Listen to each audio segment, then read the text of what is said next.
இந்த மேட்ரு நல்ல மேட்ரு கண்டாது. நம்ம சொல்கிறோம்ல சினிமாவிலேருந்து வெளியேருந்து கூட்டு வராங்கன்றது.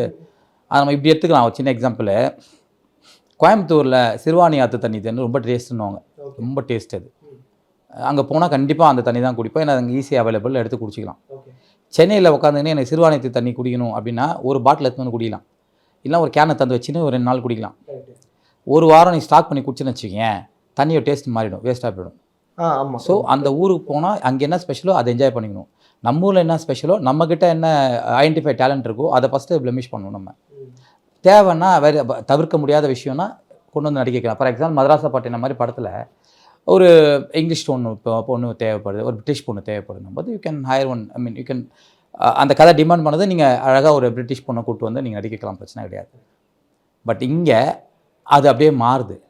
ஏன்னா நம்ம சோகால் நம்மளுடைய தமிழ் இண்டஸ்ட்ரி, நம்ம இந்தியன் இண்டஸ்ட்ரியிலே வந்து பார்த்தீங்கன்னா எல்லாமே வீட்டிஷ் டோன் தானே. அதிகபட்சம் வீட்டிஷ் டோன் படி பார்த்தா வீட்டிஷ் டோன் தான். ஸோ நம்ம எல்லா படத்துக்கும் செட் ஆகலாம், எல்லா லாங்குவேஜுக்கும் நம்ம செட் ஆகும். பாலிவுட்டு, மாலிவுட்டு, எதுவாக இருந்தாலும் நம்ம செட் ஆகும். ஆனால் நம்ம ஆளுங்க என்ன பண்ணிடுறாங்கன்னா, ஏதோ ஒரு படம் அங்கே ஏதோ நல்லா படம் ஜெயிச்சிருச்சு அப்படின்னா தூண் நடிக்க வச்சுருவாங்க. இங்கே உண்மை பேசும் மக்கள் ஊடகம் SS நியூஸ் டிஜிட்டல் 24/7 கனெக்டட்.